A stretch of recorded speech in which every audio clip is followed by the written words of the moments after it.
American football in Finland.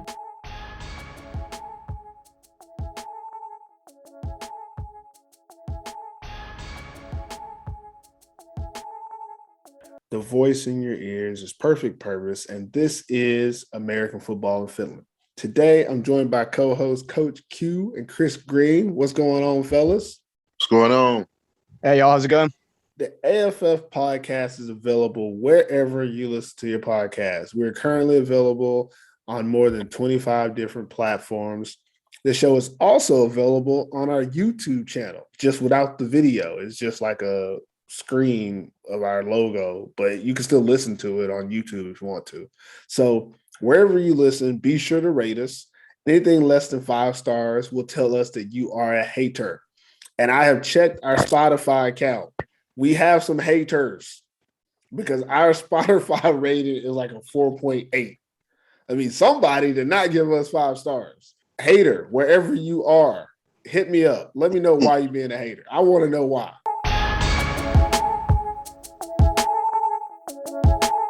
All right, it's first down where we get a chance to start fresh and talk about what's on our mind. Q, kick it off. What you want to talk about today, man? Hey, the European League of Football has started. Oh, yeah. It's been a great weekend, man. I got to watch football. When I wasn't at work, I got to watch football highlights, parts of the game. It was just good to see some good football, man. So I was happy about that. What about you, Chris? What's going on with you, man? Well, just off of a week off of work. It was school holidays for me, so I was first day back to work today, so a bit hectic. The kids are running riot around school, trying to get them in shape. But I went to a theme park last week on Thursday. I went to Alton Towers, it's called in the UK, and we had queue jump, so we were able to cut the lines in front of everyone, and seeing all the people as you walk past them is good fun. That's super crazy because you're talking about you going back to school. Here in Finland, they just let out of school last weekend. Like that was graduation and stuff. 7 weeks left of school still here in the UK. We've got 7-week term now. Crazy. Craziness. But everybody in Finland, it's time for them vacations. Oh, yeah, because midsummer is in like 2 weeks. Everybody, school just let out. What's going on with me? Only thing I got really that I'm thinking about now is during midsummer, we're actually going to have the AFF 7-on-7 tournament and stuff. We've got all our position locked up for that. We're going to have about 40 kids come out to Lahti, to my hood, and do some 7-on-7, but we're also going to have them do some individual drill work, some one-on-ones, because there's going to be some high school coaches from the USA there to recruit. So we made the 7-on-7 a full day event. So June 22nd in Lahti, we're going to have ages from 14 to 18, 19 years old. So high school age kids just putting in work and doing something over midsummer break. So I'm excited about that. It's going to be a fun time. So that's what's going on with me. That's first down. Let's get into it. Let's get into the players of the week, which have been announced on our social media probably yesterday because this will air on Wednesday. But let's talk about why we chose these people. First, let's go with the offensive player. Anybody who watched any of the games knows who the offensive player of the week is, and it's the running back from the Kuopio Steelers, Leanthony Reasonover, who had 275 yards rushing. He's back. 5 touchdowns. Back. This is the interesting part to me. Okay, he ran for a buttload. He had 5 touchdowns. But he also had 29 rushes. Normally, when someone gets the ball like up to almost 30 times in a game, you're looking at, 3, 4, maybe 5 yards a carry. His average was 9 yards. Imagine 30 carries, 9 yards a pop. Like, that's crazy. And that's what he did. That's wild. Yeah, Q, what about him on the film? What stood out to you about how Lee Anthony played in this one? Man, he's a load, man. Just his body structure, his strength, the stamina, even to get the ball 29 times is amazing for any running back, but definitely to get that type of production that he gives them, it's definitely a good feeling as a coach if you know you can just hand the ball off to your running back and he's at some point going to break and, for 40, 50, 60 yards. on the regular. It hasn't been anybody to seem to be able to stop him yet. I think he's just now getting started. It's going to be a long season for all the defenses that has to play against that offense, because he's a load himself. Sometimes you want to kind of load the box on Kuopio if you can. I don't understand why they didn't.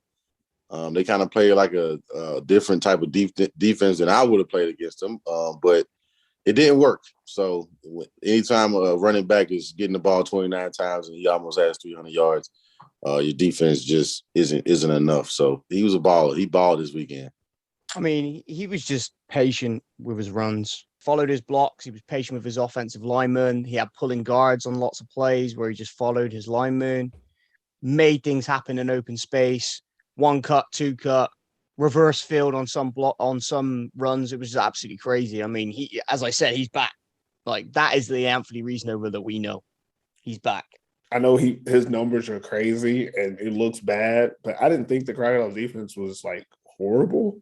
But if a grown man can run to one side of the field and then run all the way to the other side of the field and then run down the field and score a touchdown, there's some issues. I'm sorry, as a person who's played football before, I've never seen anybody be that much faster than me. They can go to one side, then go to the other side, and then run down the field another 20, 30 yards. I've yet to meet a person, and no disrespect to Anthony Reasonover, but he will fall in the same category. I've yet to meet a person that I couldn't, from one side of the field, take an angle and meet him at the end zone or right before he gets to the end zone or something. So the fact that no one on this team could do that says a little bit about, Crocodiles got some issues back there, speed-wise. But Anthony was a beast. And, I mean, that's one of those, like, Alpha Jallo type situations when you can be that fast that you can change direction. It's not something that happens at high levels of football, though. So when someone like him does that, it just separates him a little bit more from everybody else. Let's get to the defensive player who will come from the Porvoo Butchers, who had themselves a day on Thursday. I want to say Atro Heinonen. I'm sorry, man. Number 99. That's what he was. I know number 99 was one making the plays. Defensive lineman. He was I want to say he was a right defensive end in most of the game. Had 4.5 tackles, 3 sacks, and a forced fumble. 3 sacks on 4.5 tackles. He was in the backfield more than any running back was for that team, for the UNC. But Q, what did you see from Big 99 in this game? Man, I like to see these D linemen, these guys being active in the backfield and stopping a lot of could be, big run plays. 3 sacks is major. It means he got a lot of pressure. They really couldn't deal with him that much. 4.5 tackles for losses. You can't go wrong with that. That's a great day from a defensive lineman. The Butchers are 2-1. Who would have thought that, man? So they're getting the job done, man. I mean, you need that type of play from your defense guys to help you out on offense. So kudos to Atro. Yeah, they definitely needed help on that defensive side of the ball. We know they're lacking defensive back, so they had to win the battle up front, and he just did that. He just won the battle up front, beat his opposite number, got to the QB, did exactly what he's supposed to do at that defensive lineman position, made the QB pay when he got to him. So it was a great job by him just getting that pass rush off. And kudos to the Butchers. I mean, hey, I know you call them the Dallas Cowboys. But I was just about to cut you off, Chris. I was just about to cut you off and be like, no. We're talking about Atro. We ain't talking about the Butchers, because I still have some things to tell you about the Butchers, guys. I don't want to ruin the segment. Atro Heinonen. I feel like that's not the way you say it. I feel like we're butchering the Butcher's name. Heinonen. I think Heinonen is how you say it. Heinonen. But sorry about that. Big 99, that's what I'm going to call him. Big 99 was a beast, a monster, and he controlled it. And he can control that edge in this game. And kudos to him for being our defensive player of the week. Let's get some key team stats and player stats from this weekend games from Chris Green, as he does Inside the Numbers. Chris, hit us up, man. Hey, guys. So we're changing up how we do Inside the Numbers from now on. I'm still going to do my top 5s, but they're going to be on Instagram from now on. So we're going to look at some top offensive and defensive performances from teams around the league. So my top 3 offensive performances this week. Number 1 was Lee Anthony Reasnover. He had 29 carries for 270 yards and 5 TDs on the ground. He's back. That's all I can say about him. Number 2 was Shea Netter, quarterback for the UNC Crusaders. He was 16 of 29 for 312 yards and 3 TDs through the air. Boy had a day. Number 3, we've got Cedric Johnson, also of the UNC Crusaders. He had 8 catches for 171 yards with 1 TD on the day. My top defensive performance, we had Heinonen from the Butchers. He had 4 solo tackles, 1 assist, 3 TFLs, 3 sacks, and 1 forced fumble. We've got another defensive lineman from the Butchers. I'm going to butcher his name now. Vukcentorja. He had 4 solos, 4 assists, 2.5 TFLs, and 1 sack. And then we had Campbell of the Steelers. He had 6 solos, 6 assists, 1.5 TFLs. Best team performances. So we're looking at teams overall now. On offense, we're going to start on the offensive side of the ball. Passing yards, we had the United Newland Crusaders. They had 312 yards passing. Big day for that offense. Rushing yards, of course, you've already guessed it. It was the Kuopio Steelers with 299 yards on the ground. Back to Steeler football. Total yards was also the Kuopio Steelers. They had 353 total yards on the day. And then third down conversion, we've got the Steelers in 8 of 10 on third down conversions. Great day for the Steelers offense. Defensively, looking at passing yards, the Crocodiles defense only allowed 66 passing yards from the Steelers, which is a great feat. Rushing yards, the Butchers, minus 16 yards for UNC. Crazy. Absolute crazy. So that Butchers defensive line, we've talked about them, but they were eating. They were definitely eating. Minus 16 yards for UNC. Total yards, 275 yards. The Steelers restricted the Crocs, which is still big numbers. I mean, 275 yards of offense is decent, but that was the least amount of restriction on the week. And then third down conversion rate, the Steelers restricted the Crocodiles 0 of their 6 attempts. And that's going to be it for Inside the Numbers this week. Join us again next time.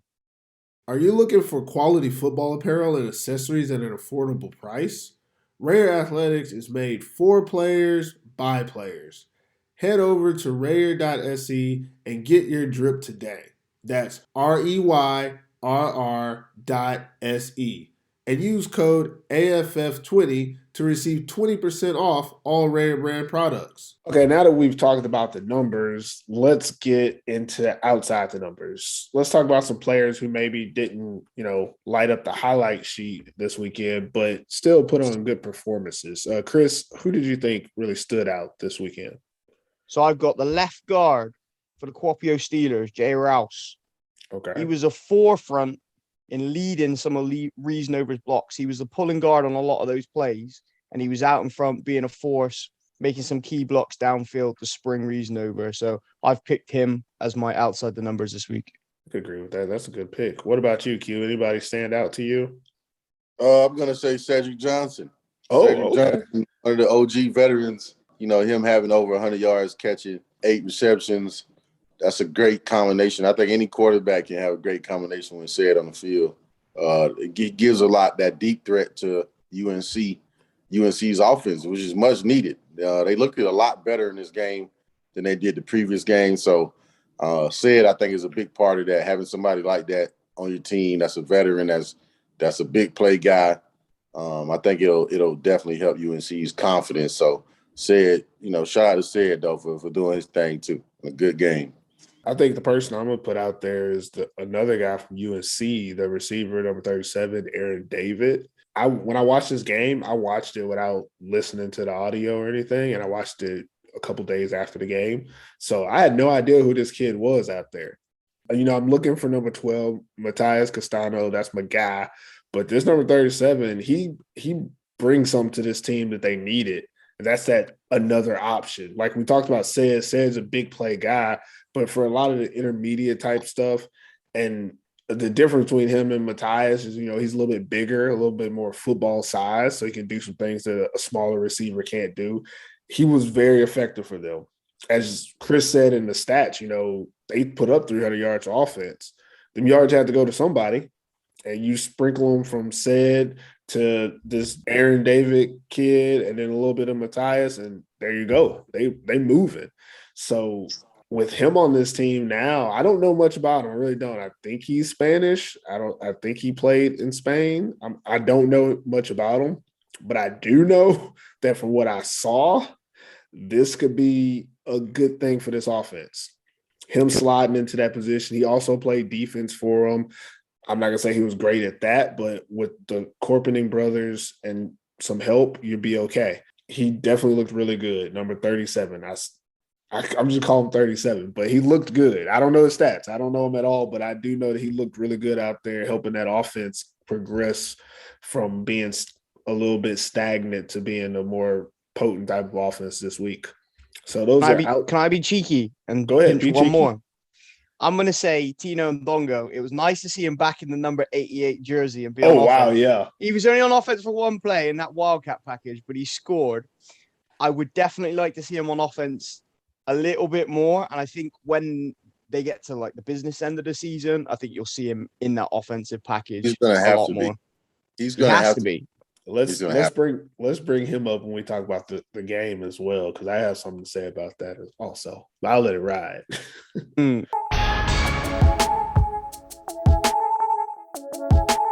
Okay, so there is plenty of football going on in the world right now. And I want to talk to you guys about some of the top stories outside of the Maple League. But before I get into different leagues and different countries, I want to talk about the Women's Maple League. The Women's Maple League is on a break this weekend, so there weren't any games. But I want to update you about some of the top stat leaders and then talk to you about the teams individually. So I want to go over the stat leaders. Rushing stat leaders. Running back from the Helsinki Wolverines, Mari Jaskala. In just 3 games, she has 528 yards rushing, averaging 176 rushing yards a game. And then behind her, you have Essie Soderholm, also from the Helsinki Wolverines, who leads the league with 6 touchdowns rushing. And then if we go into the passing game, quarterback Amelia Ratu from the Tampa Bay Saints leads all categories with 839 pass yards, averaging 280 pass yards a game, and leads the league with 9 total passing touchdowns. On the receiving end, we have her teammate, Lata Ahonen, who has 338 receiving yards on the season, averaging 112 yards a game, leads the league with 19 receptions, and has 5 total touchdowns, leading the league in all receiving categories. Those are your offensive leaders. As you can see, you have running and passing. That's how you lead the league. On the defensive side, the leader in tackles is Essie Sastamoinen from the Turku Trojans. She leads the league with 31 tackles. I didn't really want to put any like second or third, but I do think that it needs to be said that there's one person who's 1 tackle behind her, who's the defensive back for the Mikkeli Bouncers, Ani Payunen, who actually has 30 tackles while Essie has 31. So it's pretty close considering one's a linebacker who's supposed to make a lot of tackles compared to the defensive back who's a safety who just happens to be coming downhill and making a lot of tackles for her team. When we go into tackles for loss, we go to the defensive line for the West Coast Phoenix, Veera Miettinen. She leads the league with 5.5 tackles for loss. And then when we go to defensive backs, we're going back to the Mikkeli Bouncers, defensive back Ani Payunen, who has 7 total passes defended. She has 6 PBUs and 1 interception. So those are your stat leaders in the Women's Maple League. These women are doing great. In just 3 games, you really can tell who are the better players already. But I do think there's some of the matchups that help some people have inflated stats. But I won't go too much into that. But going into like team stats, the team with the highest rush yards on the season so far is Helsinki Wolverines, who have 1,137 rush yards. They have 13 total rushing touchdowns. They're averaging 379 rush yards a game. That is a ton of rush yards. And they have their two runners, Mari and Essie, are leading in all categories as well. On the passing side, we go to the Tampa Saints, who lead the league with 839 yards passing, 9 total touchdowns, and they're passing for 279 yards a game. Now, total offense, these two teams are, the top two teams. Helsinki Wolverines are the top team in the league, 1,286 passing yards, 17 total touchdowns. They're averaging 428 yards a game.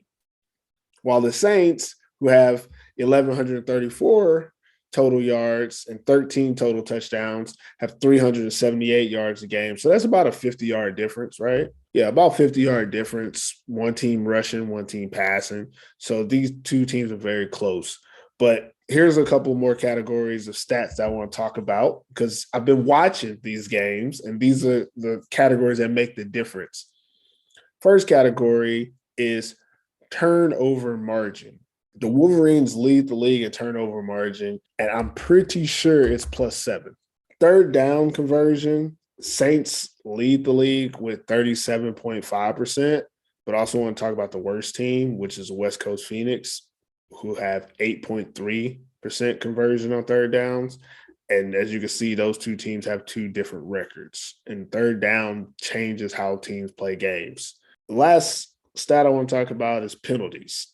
Penalties are not a great thing to have. And the Michelet Bouncers have 29 penalties for 225 yards in only 3 games. That's almost 10 penalties a game. They're losing 75 yards of field possession each game they play. Imagine if they cleaned that up, what their record would look like compared to what it is now. So that's my stats. Now let me get into it. I've been watching these past 3 weeks of the Women's Maple League, and I've always been a fan of the Women's Maple League, but never really put in the effort. And luckily now the AFF has a good enough, supporting cast on this show that, I could do a little bit more. I could do a little more than just watching the Maple League. So I put my heart into watching these games and trying to figure out what's going on in the field with these ladies, these teams, and how these organizations are run. So I'm going to give you a rundown on each team from last to first place in these first 3 games. If you like my rundown, let me know. If you don't like my rundown, let me know. You can find me at Perfect Pervis. Okay, first team we got last place team, Loya Lionesses, 0-3. This team doesn't have the players to compete against their competition so far. The offense shows flashes of potential, usually surrounding Ada Salmonen making plays with her feet. But on defense, this team offers zero resistance to opposing teams. And the other teams usually look faster, stronger, and more football experience. Giving up more than 40 points a game is just not good football. Hopefully they can turn things around and improve either their offense or defense. Preferably both. But right now, it just looks like they're the worst team in the league. So moving to the 5th place team, West Coast Phoenix, also 0-3. The Phoenix record is very deceiving. This is a good team. In my opinion, this is a good team. Besides the first game of the season, they put up winning second halves in the last 2 weeks. If this team could start how they finished, they could easily be 1-2 or even 2-1 right now. I won't be too hard on them, but I do blame the offense for their slow starts. It seems like it takes a while for a quarterback, Ranja Sulin, to get comfortable finding her receivers, as well as them rotating running backs all game, instead of just feeding number 13, Sarah Partula. I know I think she's actually the starting linebacker, so she's probably not the starting running back, but she could be a really dynamic running back in this league if she was featured on their offense. But when the offense does get going, boy, oh boy, all the receivers, Tia Jensen, Veronica Hano, Nora Ryalanma, I think is how you say her name. They're all capable of making game-changing plays. I really enjoy this trio of receivers they have. There's a 4th receiver who's pretty good as well, but these 3 really hold their own. And it's really hard to just key on one, so it makes it a lot of one-on-one situations. You can't really double team any of these receivers or you'll end up getting burned by one of the other ones. But I would say out of this group, Veronica Hano is the best of the group. That's for sure. On the defensive side of the ball, the Phoenix do a really good job of making their opponents work for yards. The secondary is a little weak in one-on-one coverage, but that's not a huge issue since most of the time their front seven gets the job done. Number 50 on the D-line, Satu Vasankati. I think that's how you say her last name. She's on the D-line holding it down, and you got linebacker Aino Yoro. Pretty much these two make all their plays, sprinkled in with help from everybody else on defense, obviously.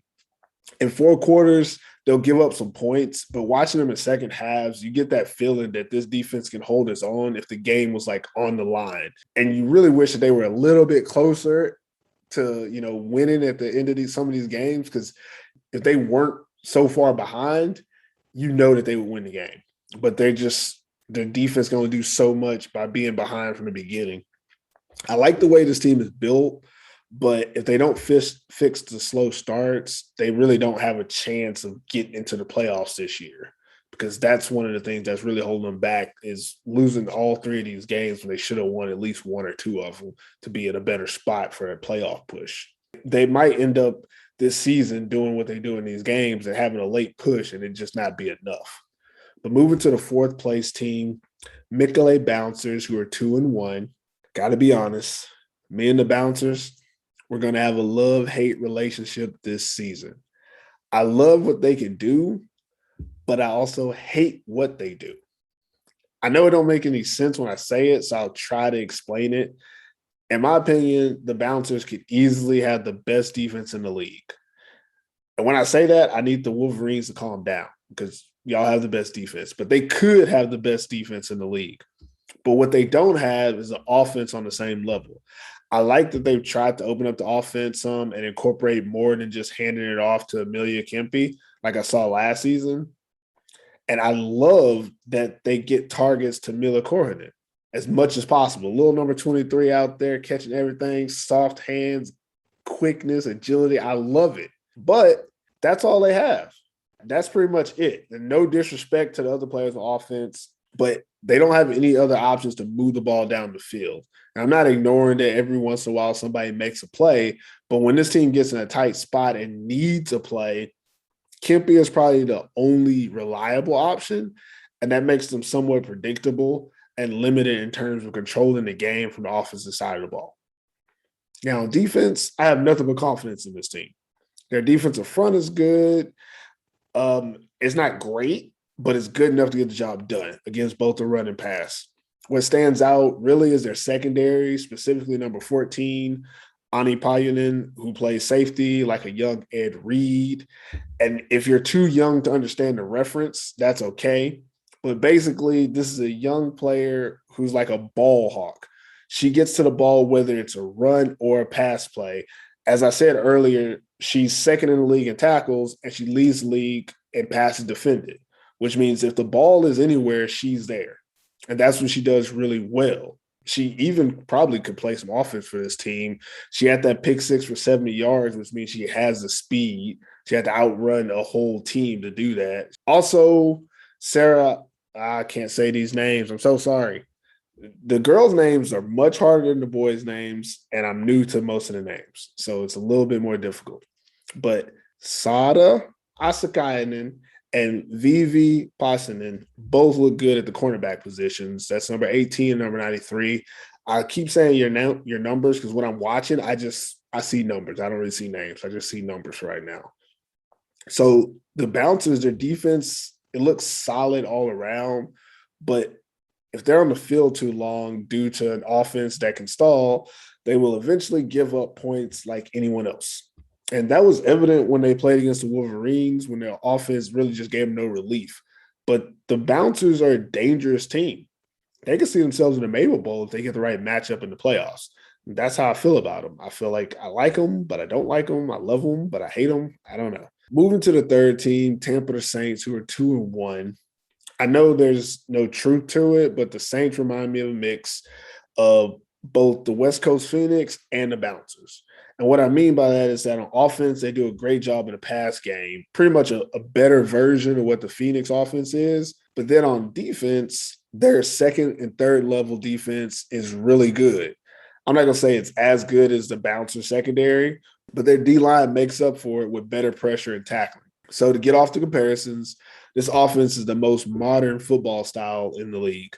It's a legit spread offense. They move the ball around to multiple receivers and use tight ends. Not to mention they have a dual threat quarterback in Amelia Ratu that has a cannon on her shoulder. Then you have Lata Ahonen, who gets most of their targets and is well-deserved because she's probably the best receiver in the league right now. Receiver number 10, Suvi Mikonen. Tight end number 87, Ane Rasalati. And then the other tight end number 82, Nora Saros. They all contribute as well, and they can all make plays when needed. Similar to what I said about West Coast Phoenix earlier is that you can't really zero in on any of these receivers, because they will make you pay for it with someone else by having someone else get the ball. So it makes their offense very difficult to stop. It definitely makes it one of the hardest to stop scheme-wise, and I've yet to see anybody really stop it from a scheme point of view. It also means that when they're not in sync, like when this offense isn't in sync because they're so pass-heavy, they can be stopped quickly. They can get in bad spots,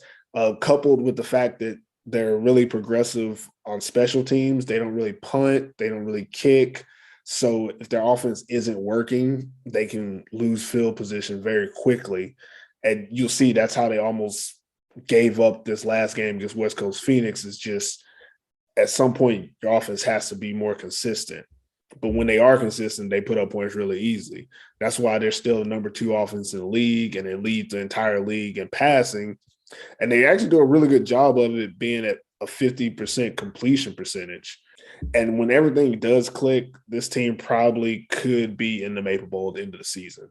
I won't talk too much about their defense because nothing really stands out to me about it. Not like in a bad way, but overall it's just a good defense at all 3 levels. Number 90, Nelly Carhu stands out on the D-line. Number 3, Yana Hakala makes plays from the nickel / outside linebacker position. And number 27, Matilda Mayuri, looks really good at the safety spot. Outside of those, most of their defense looks good and makes plays that should be made. Again, it's not a knock against them or anything, but if they give up 20 points, I'm not too concerned because their offense can score 40 on any given day. It's those times that their offense doesn't move the ball that really worries me, because then the Saints are in trouble having to play too much defense. But if they can keep their offense as the driving force of their team, the Saints are a title contender for sure. Moving to the number 2 team, the Turku Trojans at 2-1. I think I picked this team to win the league in my predictions. I'm not so sure about that anymore, but I don't see any better 2-1 team so far. It's tough to talk about this team because offensively they've been up and down all season. I just can't decide if they want to be the best team or not. It feels like they needed all 3 games to figure out how they wanted to play and still don't really know. Luckily for them, they're one of those like most talented teams in the league. So they have room to make errors, which they've made. They're that talented that they have the luxury to develop throughout the season without losing too much. Even in the game they lost, it wasn't that bad. Just things didn't go their way. On offense, this is a running team that wants to pass the ball. And I don't think they know that. This team thinks that they're a balanced team of some sort, but they're really not. Now, when quarterback Yana Hakkarainen hooks up with receivers, it's big plays. Like, they do really well when they do. But unlike the Saints, who I mentioned earlier, their completion percentage is dismal. So what happens is they have a lot of incompletions in between trying to make themselves a passing team, which makes them inconsistent. So sometimes it just look like they're forcing plays instead of taking what the defense gives them. Instead of running against a team they know they can run against, they try to sprinkle in the pass just to sprinkle it in. And then when it doesn't work, they get themselves in a hole, and then they can't run because they have to pass. And that's not really how you want that to work, but that's how they do it. And they're fortunate that every once in a while, those passes go for a large gain. So it makes up for it. But their completions, when you're going like 6 for 21, that's not really good, even though 3 of those were touchdowns. That's not really how you want to have a consistent offense. And that's how they're able to win right now, because they're just better. They're better talented than most of their opponents. And when I talk about their run game, I think it's best when Leah Kazis is in there. But also, I think Yona can move as well. I think they don't use her that much in the run game as a quarterback. I think they should. But again, I'm not the coach, and they're 2-1 without listening to me anyway, so keep doing what they're doing. But on defense, I do have to say something about their defense. This is the best run defense in the league. And I say that because Essie Sastamoinen is everything they need. She is everything anybody need from a defense. The rest of the defense is probably good because they keep their opponents under 21 points. But all I see is number 9. Wherever the play is, number 9 is making the play. And that's all you need. Because as long as number 9 making the play, other team not scoring, they're not doing nothing, they're not going nowhere, and you're fine. That's what makes this defense so good, number 9. All right, so I'm on to the last team, the first place team, I call them the home team, the Helsinki Wolverines, who are undefeated. I do not have enough time to talk about how good the Wolverines are right now. Offensively, Essie Soderholm and Mari Jaskala are the top 2 players in the league. And if you think that's not a fact, that's fine, but you are 100% wrong. It's also been brought to my attention that the Wolverines O-line should get some credit for their success. And I agree. They've done a really good job opening up running lanes against the defense they face so far.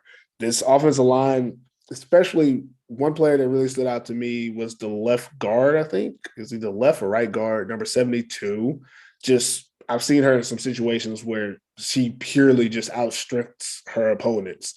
So this offensive line really gets a good push, and you'll see that the running backs don't do a lot of backfield moving.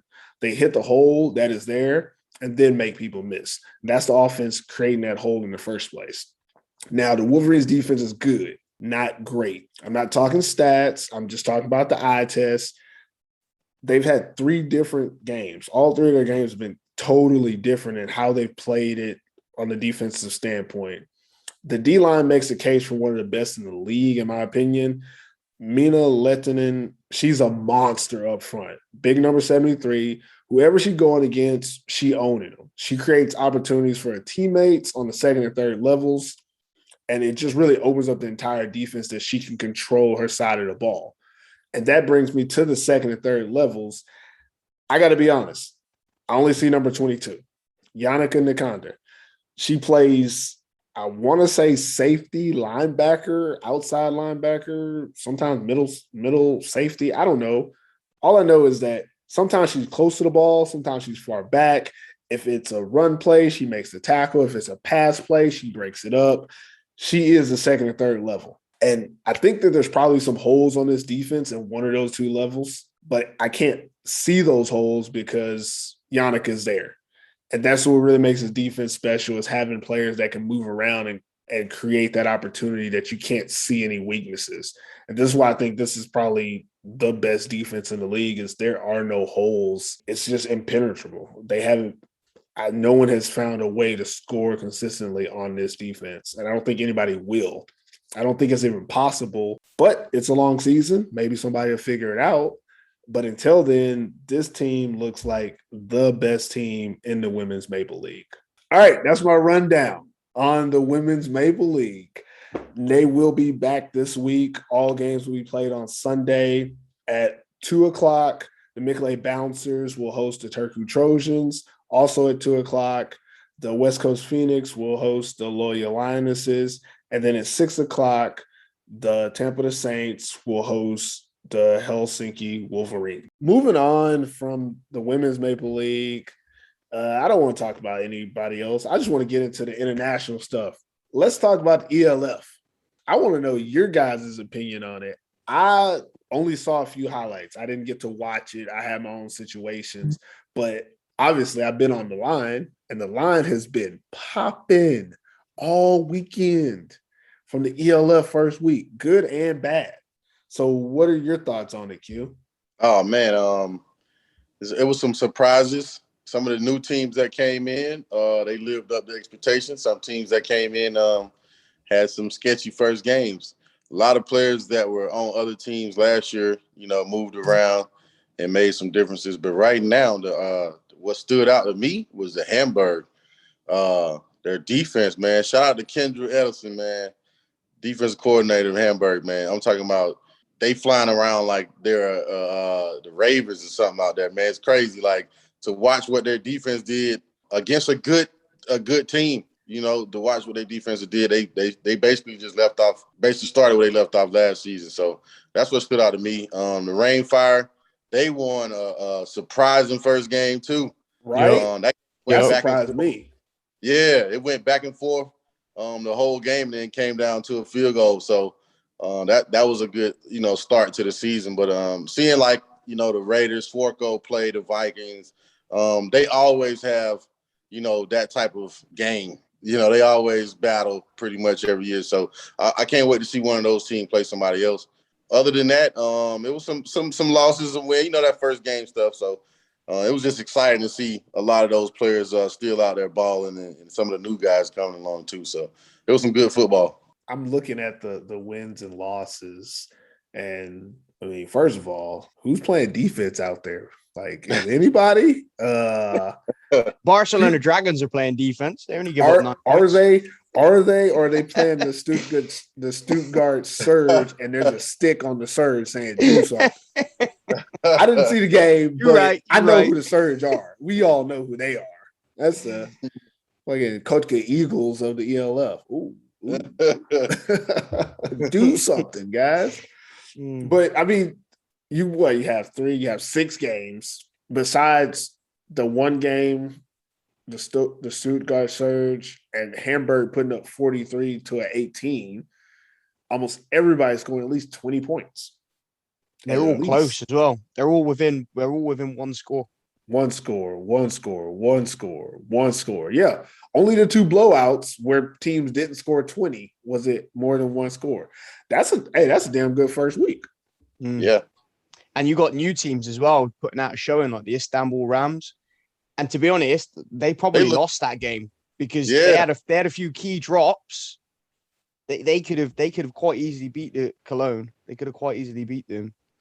And obviously, the biggest upset you already talked about was the Ryan Fire. I mean, I don't think anyone apart from the Ryan Fire and their fans thought they were going to win that game. Hey, Nate Robitaille balled out as well. He made some key catches. Yeah, he made some key grabs in that game. And I think is it Timothy Canuto that's gone there now as well? Yeah, he caught a touchdown too. Yeah, he balled out as well. Was he with the Leipzig Kings last season? I think he balled out as well. That Leipzig Rohrklau game was good too. That was a pretty good game. They had some exciting stuff going on in that game too. So I think those 2 teams definitely will be back at the top. That could have went either way. I think that was probably one of the best games of the weekend besides that Rainfire game. I'm looking at the teams. I'm like, these are good matchups too. And I mean, like you guys said, 1 touchdown difference, 1 score difference. That means, we might be in for one this season. Again, it'll be anyone's game. I don't have much faith in the Surge, but other than that, they're the only team from last year that I think wasn't really about nothing. Like the Kings didn't win a lot, but there was like glimpses and hopes of it. I don't want to talk too much about this. Obviously, it's just 1 week, but initial reactions from week 1. Do you feel like this is easily going to be the best football we see this season? I think so. I think. And if you look at the attendance as well, so I know there was a couple of photographers from the UK that went to that Ryan Fire Frankfurt Galaxy game. They said there was around 12,000 fans there. I mean, that's something. Yeah, it was a lot of people at that game. It was packed. It was packed. I feel like every time you get 2 German teams, you're gonna get a lot of people. Especially like the Galaxy. Like the Galaxy have got a big fan base anyway, but when you've got the right, and you saw people in the Ryan Fire fans, they had the old school throwback jerseys on from the old NFL Europe.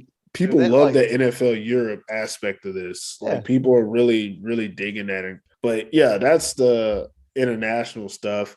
Last thing, I was gonna say something about the GFL, but let's just be honest, guys. We're over that now. So that's how it is. Let's be fair weather about it. Nope.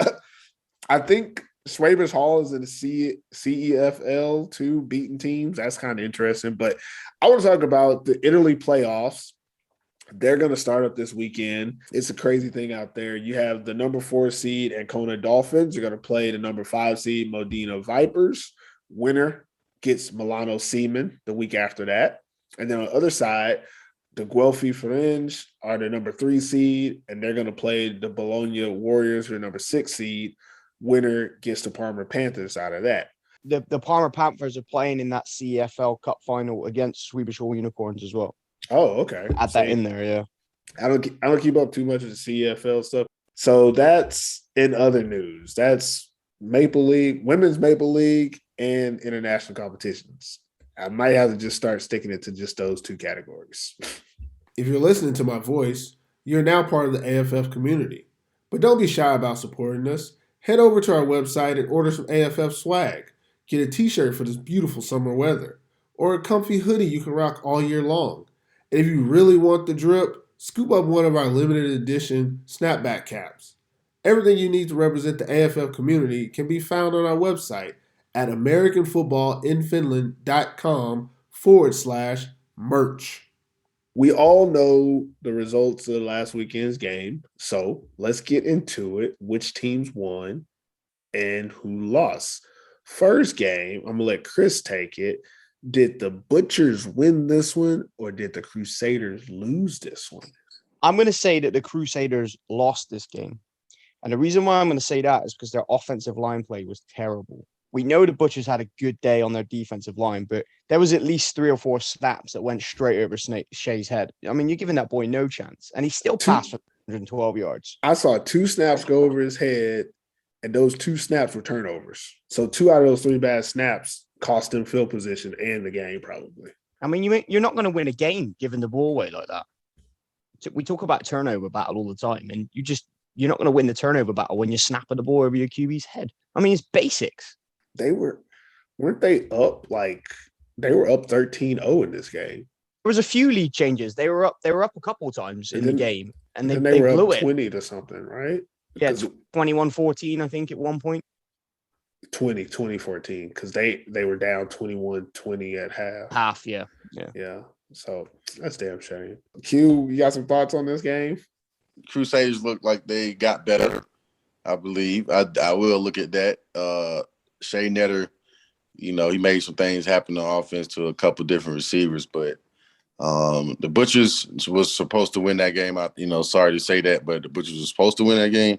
So it was just I guess it was a mediocre game all over. Like, watching it, I was kind of like, oh my God. Some good plays in there here and there, some exciting things, but I think the Butchers were supposed to win that game, but the Crusaders could have won. They could have won the game. So the next time they play each other, it'd be interesting. I needed you to talk right there so I could collect my thoughts. That's what it was. Because that's how the Dallas Cowboys play. That's exactly how the Dallas Cowboys play. Oh, we got a W on the schedule this week. Go in there, get down by 2 touchdowns to UNC. No disrespect, UNC. Y'all are doing some really good progressive. That's cool. That's nice. But like Q just said, the Butchers were supposed to win this game. They were not supposed to go down 13-0 and then have to come back and win this game. But they did. And then they weren't supposed to get lucky and have those 2 bad snaps turn into turnovers that Chris was talking about. Think about it. Take those 2 turnovers back. Butchers goddamn lost this game to a team they shouldn't have lost to. And, damn, Dallas Cowboys. I want to say this, too. The Butchers are a good team. That's why they're the Dallas Cowboys. You're a good team, but you're playing like you're not. And they will not, I promise you, this team will not beat playoff teams having all their skill players play both ways. Miko Sepinen playing offense, defense. Lucas Erla playing offense, defense. I don't know if Nuika played offense this game. Maybe he didn't, but oh well. But then the number 10, Plant, that just showed up. He's playing offense and defense. Even your running back is your best defensive end. Only person not playing both ways is Brandon Gwinner. That will not last 15 weeks. This is a 15-week season, guys. That's a long time. No, it's not and sustainable. You can see it in this game. On that long touchdown to Cedric, guess who got confused on what was going on? Miko Sepinen playing corner or playing safety. Him and the other DB had some type of misconfusion, and then Ced just ran right by him. You know why? Because he's probably thinking about routes on his offense, and he's the punter. And I think he's the holder for the kicks. There's too much going on for a team that should be able to attract quality backups, quality teammates for these guys. You can't have Miko Sepinen doing everything. He's a hell of a receiver, but doesn't get to do that because he's also got to play DB for this team. And then you got a young kid like Lucas Erla. I think he's 16, 17? Like his nuts ain't even dropped yet. And he's playing defense and receiver. Like that's just a lot to put on a young player. And then you're going to get him burnt out from playing both sides. And that's what happened. You look at the DBs, and I say this every year forever, always preceded by saying, except for Nico Royko, Porvoo Butchers don't ever have good DBs. And this is proof of it. If your starting receivers have to be your DBs, you got a problem. And they're not trying to solve the problem. They're just like, well, guys, keep playing both ways. This is what we'll do. And we'll get lucky and barely beat UNC. While we're on this game as well, before we forget, Mr. Cedric Johnson hit a milestone in this game, 67th Maple League touchdown, which moves him into third place overall in the touchdown list. So Ced, my guy, well done for moving up to third position. That's some achievement, man. Oh yeah, that was major. Yeah, let's keep it positive. You know what I like about like Ced and Shay Netter? They be out there playing backyard football. First of all, Shay running for his life every play. It is what it is. Like he gets the ball and he just starts running because he know he has no time. Every time I've seen him catch the ball and stay in the pocket, he got sacked. Like he immediately catches the ball and has to run. That's why all those high snaps turned into turnovers because the defenders are always in the backfield. But when he starts running around and Ced gets loose and knows he's running around, they make magic, man. And it's great to see from both of those guys who I think they deserve better than what they're getting from their team and their situation. But like you said, Ced gonna find a way to score no matter what. That guy's a big time player. It doesn't matter where he's at, what he's doing, receiver, quarterback. I mean, I haven't seen him play running back, but he probably could. He's gonna do whatever he got to do to score. I think I said enough about Dallas Cowboys. I think Crusaders play good though. I like what they're doing. They're progressing. We're seeing this every week. They're getting better. 300 yards passing is not easy to do, and they did that. That's pretty good. They had a chance to win the game. They gave it the best shot. Good by them. Butchers, you got lucky. Hey, if they put on a performance like that later down the line, they're probably going to upset a team. Yeah, they'll upset the team they just barely lost to. They'll fucking beat the Butchers next time. I'm getting upset because I keep seeing the damn Dallas Star every time I say Butchers. Like the star pops up in my head. Sorry, I don't care for Gold them Star. neither. I don't care for them neither. I'm from Texas. H-Town, stand up. You feel me? But Kuopio Steelers versus City of Crocodiles. Did the Steelers win it or did the Crocodiles lose it? Steelers won it. I'm not going to say the Crocodiles lost it. The Steelers won it. Almost 300 total yards, I'll say. That's still a good game for the Steelers, even though they didn't have to do much in the passing game. The running game is so stellar with reason over that you really can't stop it. Crocs aren't set up to stop the run. The defense, they didn't change much on their defense to even try to compete with stopping the run. They just kind of like played.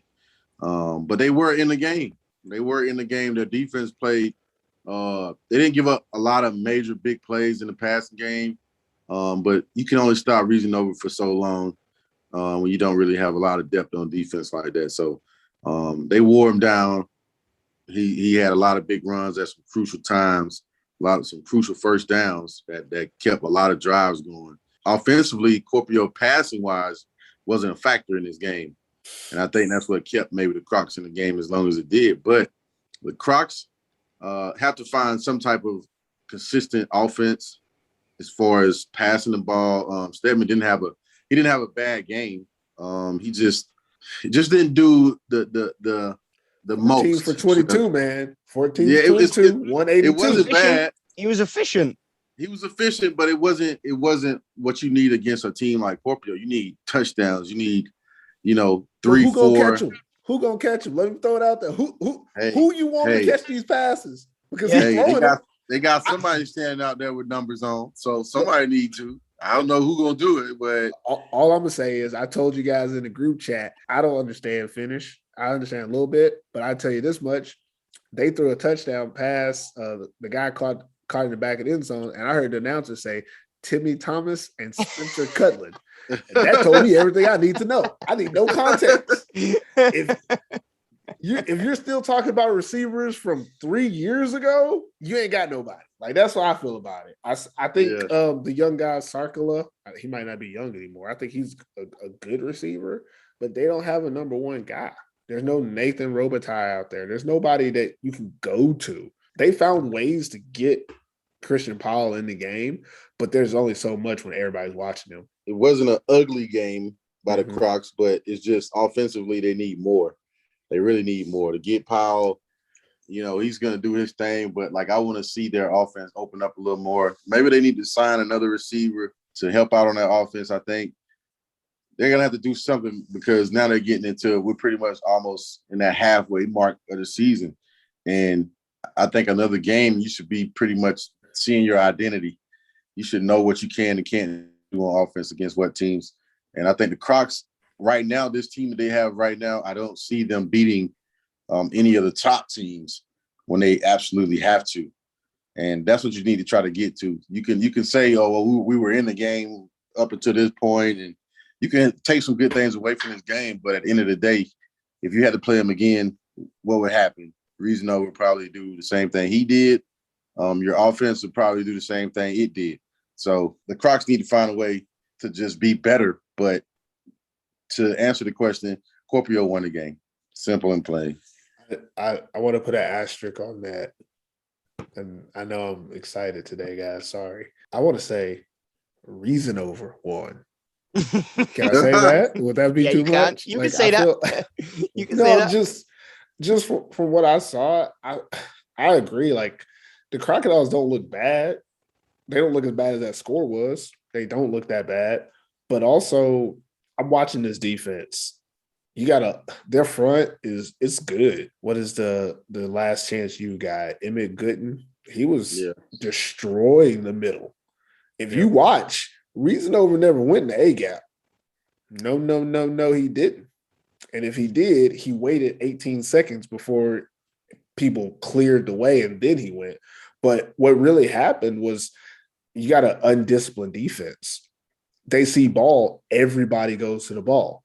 And what Reasonover did really well was he saw that. A couple of times when they went, stretch and toss and sweep and went like outside the tackles, there was holes and he walked in. Easy peasy. I give the O-line that did a great job. But when he was trying to do, regular zone stuff, dive, even when they did the pull-in action, if it was, an inside the tackles play, he almost never was able to just hit the hole. That means your front's doing their job. But what happened was he danced in the backfield. Unlike what I was saying about the women's team, the Helsinki Wolverines women's team earlier, where their running backs are just hitting holes, he was dancing in the backfield, which meant there was no hole. But what he did was he waited for the defense to over pursue. Because when he was dancing in the backfield, linebackers would just hit where he was at, not where he was going. And then he would change direction because he knew where he was going. They did. And then he would accelerate to a speed that they couldn't catch up to. Case in point, when he changed direction from one side of the field, he didn't see anything. He was like, there's nothing here. Let me back up, see what I can do, and then take off. And that defense was never able to counteract that because their linebackers are as fast as mud. The linebackers, they're not fast. So that meant once they choose a direction, that's it. And he played them like a fiddle. Yeah. Against other teams, I don't think the Crocodiles have nearly as much of a battle.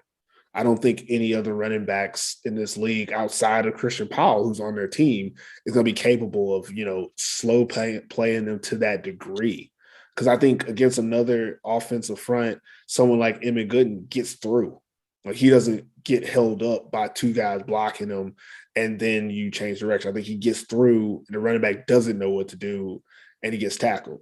There's a lot of times where he was right in front of Lee Anthony, and Lee Anthony just slid just enough to not get hit by him, and then burst for like 5 yards. Which that's the difference in this game with the Crocodiles was it was this close. Like, it was an inch away, all these different plays, but it looked so bad overall because he did it time and time again, and they never caught up to what was going on. The Crocs were in this game until midway through the third quarter. It was a one-score game. Yeah. You're in the game and you're midway through the third quarter and it's only one score. And you're right, the pursuit angles are just terrible from the defense. And no one was really making like even dive, try and tackle the legs. They were just taking horrible angles, getting stuck. And then Reasonable was just like, I'm going to take this angle and I'm gone.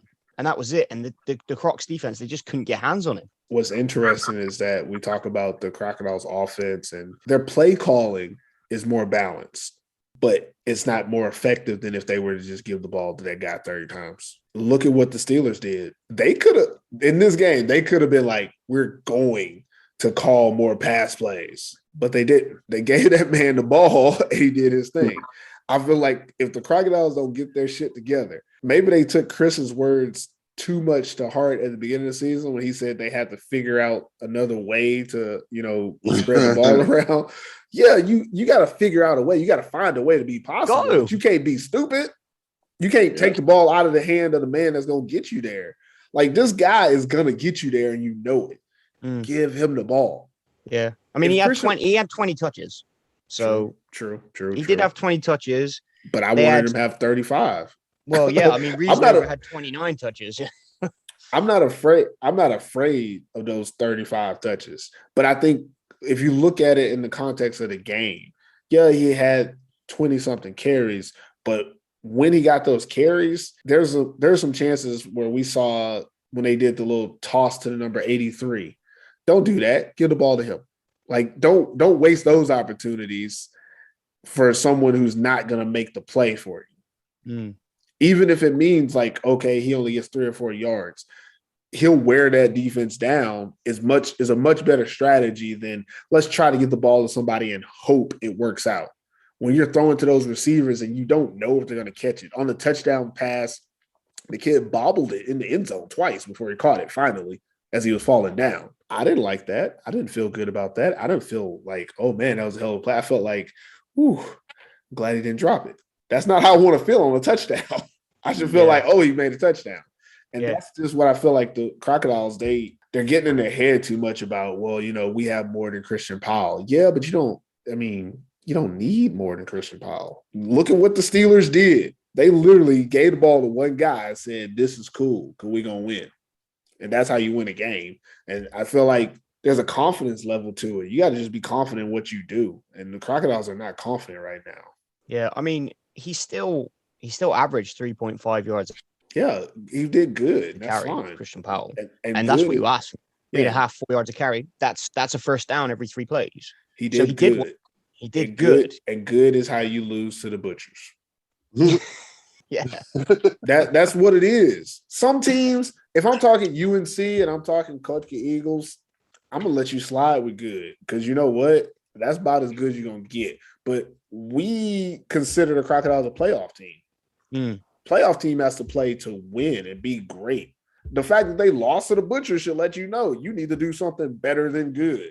This is the team, I think, and I've got the Steelers down as the best team in the league by far, easily. Going to the Maple Bowl, 3-peat, all that. But this is the one team I think that legitimately matches up and can beat them. But they have to play football. They can't just go out there and run plays. Q going to disagree with you on that one. I know he's going to disagree with you on that one. Who you think match up better? The team that got beat by 2 touchdowns in the rain and didn't do anything on offense? At least he's going to say the Roosters. He's going to say the Roosters. Yeah, you already know. The team that they stomped in week 1? The team that put 49 against? I'm not judging. I'm not judging them off the first game that they played the Roosters. Come on now. What I am seeing is Bryce Stancomb is in full flesh, let's go mode right now. And what I'm seeing from Kuopio is if this is the plan, is to go to region over for the rest of the season, I'm going with the Roosters. I don't care what nobody says. I'm going with the Roosters. I don't care. I want to sit here and argue with you about this too. But game. You know what? I'm not going to argue with you, Q. You know why? Only reason I would sit here and do it, but I'm not going to do it because you know what? I don't want to miss out on this one thing that we haven't touched on. Number 66 from the Senio Crocodiles. Is it Miguel Makinen? Was that his name? Yep. Miguel Makinen set Ikeem Allen up good. Yeah. Set him up good this week, fellas. Sat there and punched this man in the side where everybody could see. Punched him. Just kept punching him. And then when Ikeem threw a right hook to the face, get out of here. Damn. Sorry to see you. But I felt like he hit the wrong person. At first, he did hit the wrong person, but then he got the right person. So he hit two people. I mean, Wow. the ejection was founded. The ejection, you get ejected for throwing punches. That makes sense. But the other guy threw like 5 punches and ain't nobody ejected. Yeah. He just swinging in the ribs. What he did was he was throwing body blows. He's throwing straight rib shots. Straight rib shots. If you're on I think if you go on like Vatra Liga memes or Maple League memes on Instagram, they put up a video of it too. Like that shit's crazy. Can't we say much else on that? Well, the thing is, I just wanted everybody to know that we know that it was a setup. Like, don't people just think that, oh, Ikeem Allen is a trouble guy? No, he got set up. The dude punched him repeatedly. And then he threw one back. And, it's always the second guy that gets caught. And that's just how it goes. Always. Man. But it does say something to the game that we saw.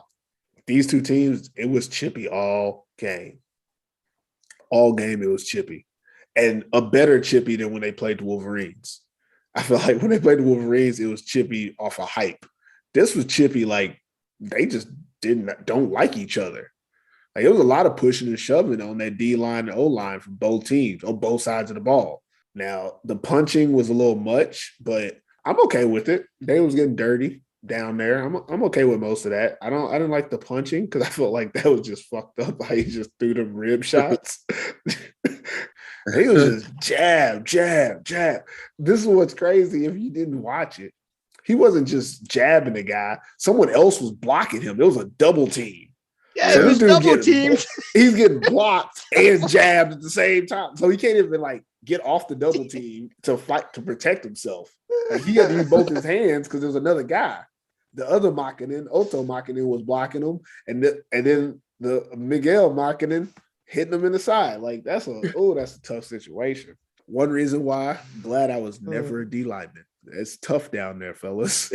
Also, just to throw this out here, the Crocodiles O-line, all they did was hold all game. They didn't block anybody. It was just a whole lot of holding. I've seen some pancakes, man. I've seen some pancake blocks. He was, I think it was I want to say it might have been either the right guard or the right tackle, but he was like holding till he got a pancake. On 48, he was fighting with the Kuopio Steelers. Oh, yeah. The whole time. Like he held him to the ground like a few times. I was like, this guy is crazy. There was a lot of plays where at the end of the play, you just see bodies flying because the linemen from the Crocodiles, they were fighting. I don't know if they were fighting to the whistle. I think they were just fighting. Yeah. Gonna win at something. If we lose the game, we're gonna win at something. Somebody gonna have to tell me to stop. That's how that goes. But I like it. I think the Crocodiles played okay, but I feel like the better team won. What you gonna do? Calling all junior skills players, quarterbacks, receivers, running backs, linebackers, cornerbacks, and safeties. If you were born between 2009 and 2003, this midsummer is your opportunity to shine. We'll be hosting our annual AFF Nordic Challenge 7 vs. 7 tournament in Lahti on June 22nd. Top performers will be selected for the AFF Revolution teams in divisions U19, U17, and U15. These teams will have the chance to compete throughout Europe in the fall and play for the European Championship the following spring. If that isn't enough, there will be USA coaches in attendance scouting for the respective high schools and colleges. Due to field availability, registration will close once we meet the maximum number of participants. So head over to the website and sign up today. Registration can be completed at americanfootballinfinland.com/Nordic-challenge. So what are some tough questions for the teams in this upcoming week? First game, I'll let you ask the questions, Chris. What questions do you have for the Kotka Eagles versus the Helsinki Wolverines? One question for each team. I'm going to ask, first of all, the Wolverines, how are you going to bounce back from your last game? So we saw they were a bit disappointing against Kuopio Steelers, didn't put up any offensive scores. How are they going to now bounce back against a team who's mediocre, running down the bottom here? How are they going to? Mediocre. Well, okay, maybe I'm being nice to say mediocre. Okay. But how are you going to bounce back against a team who is not on the level of Kuopio Steelers? Let's say that. And what are you going to do on offense to be explosive? Because we didn't see a lot of explosiveness from that Helsinki Wolverines offense. They need to sort out. They've had a bye week now. Let's see what they can do after a bye week. What about the Eagles? And then for the Eagles, can you show any competitiveness? Because at the moment, it don't look like they're going to score any points. It doesn't look like they're competing in any game. Their scheme has been awful. Their defense has been terrible. Maybe they've done something in the week that they've had off. I really hope they've had a good week of practice and they come out because they're playing one of the better teams in the league. And it's a tough old schedule for them, but they have had a bye week. So what have you done in this bye week to be better? Please be better, because I picked y'all to make the playoffs, man. I mean, y'all don't have to make the playoffs, but damn. I picked them as my number 4 team as well. And I apologize to the Crocodiles. I really do apologize to the Crocodiles for picking Kotka at number 4, but it was preseason, okay? Yeah. It was preseason. And hindsight's a wonderful thing, hey? But I still don't apologize to the Crocodile until they do something too. God damn it. All these muddled teams. But what I don't know why I say that as we go to the next game. Crocodiles versus Roosters. Q, give us some questions for both those teams. Okay, questions for the Crocodiles. Can you sustain enough offense to compete against this Roosters offense? The Roosters going to come out throwing the ball. Not so much as they don't focus so much on the running game, but they're going to come out throwing the ball. So are the Crocs prepared to try to compete with that, or are they going to stick with their game plan of getting power going and trying to make some over-the-top plays with the receivers they do have? Questions for the Roosters would be, are you going to keep up the level of play, even against the teams that don't show much on film, but are fighters? Like you said, the Crocs team, they're a scruffy bunch. They've been like that for a long time. That's one thing about the Crocs. Even before Spencer and Tim time, the Crocs were still known as one of those teams that were going to fight you every time they showed up. They might not have been the most skilled or talented, but they had a lot of fight, and they're still like that now. And they're going to play their hardest against the Roosters, just like everybody else. So are the Roosters ready to get, have those young guys fight with them like that and establish some type of dominance and go on the run? So, yeah, I think that'll be probably my questions for both teams are. What are you going to show now that's consistent and that can work? All right, I'll take the last game, Butchers versus Steelers. First question for the Butchers. I don't like asking the Butchers questions, but if I had to ask the Butchers a question in this game, it really would be, can you do more than you're capable of? This is one of those games. You're outmatched. They're the better team. It is what it is. But can you do more? Can you be the difference in this game? Can you do something that makes this game different? Can you stop Lee Anthony Reasnover? Can you get an interception on defense? Can you not let them score 100 points? I don't know if 100? You can. I feel like a 50 burger is well within range in this game. I said 100. 80? I don't know. The main question for the Butchers, I'll try to keep it civil, is that can you be more than what you're capable of in this game? Can you do more? You have to win this game. For the Steelers, can you continue to play at your level? This is one of those games that could be a trap game. This is one of those games where the team you're playing might not be that good, and you might play down to their level, kind of like they did against the Wolverines. So don't let that happen in this game. When they played the Wolverines, they didn't play a good game. And it made the Wolverines look better than what they are. So when you're playing the Butchers, don't play a game that makes the Butchers look like, oh, well, the Butchers aren't that bad. They're the Dallas Cowboys of the fucking Maple League. Play them like they're the Dallas Cowboys. You're the LA Rams. Yeah, y'all look that up. Cowboys be getting their ass whooped by the Rams, but that's just but can you play to your level in this game despite your opponent? That's my question for the Steelers. Okay, that's a tough question. Maple League teams are back in action on Thursday with the Kotka Eagles versus the Helsinki Wolverines. The Seinäjoki Crocodiles and the Helsinki Roosters play on Saturday. And the Porvoo Butchers host the Kuopio Steelers as the final game on Sunday. Our panel of football enthusiasts will pick winners for this week's game on our Instagram account at American Football in Finland.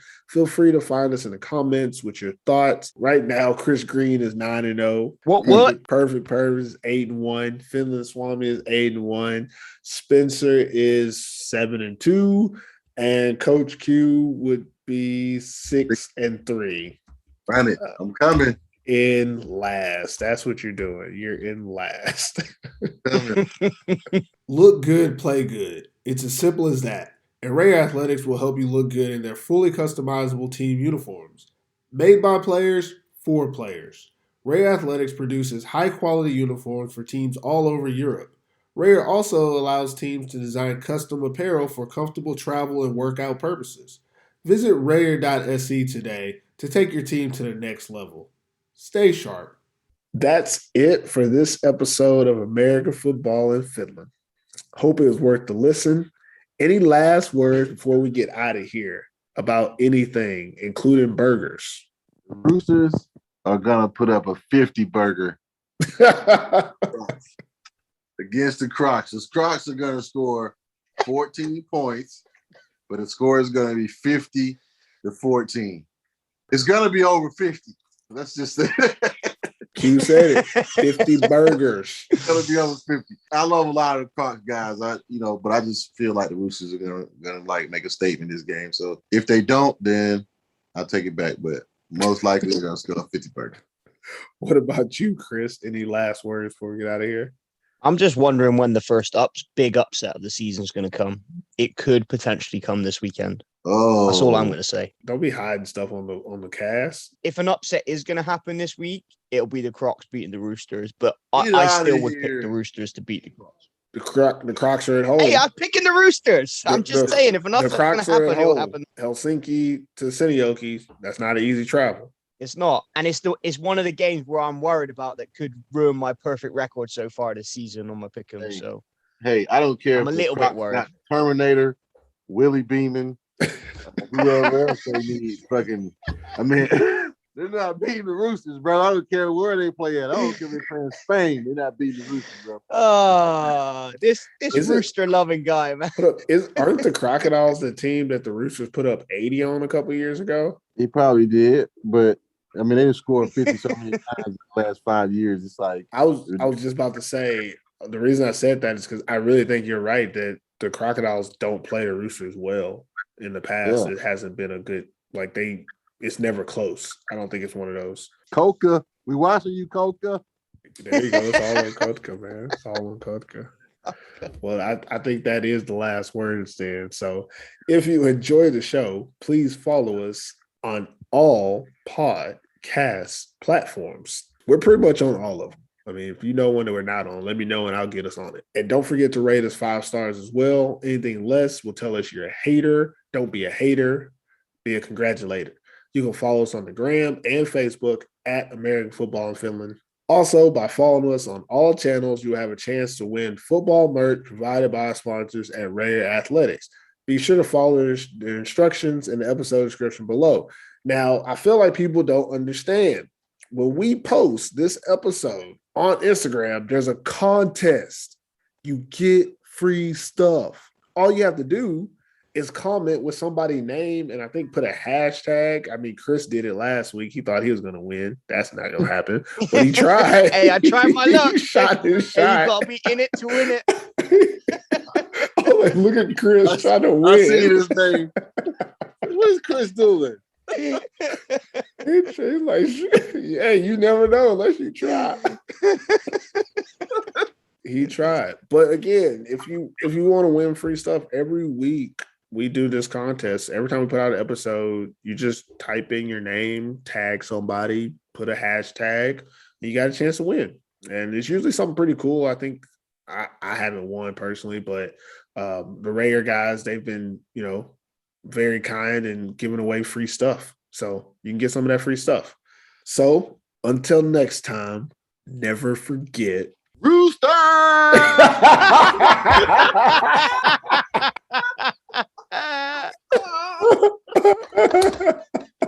I just had to do that. Let's start over. Okay, so until next time, never forget T. I. F Roosters. And we go. American football in Finland.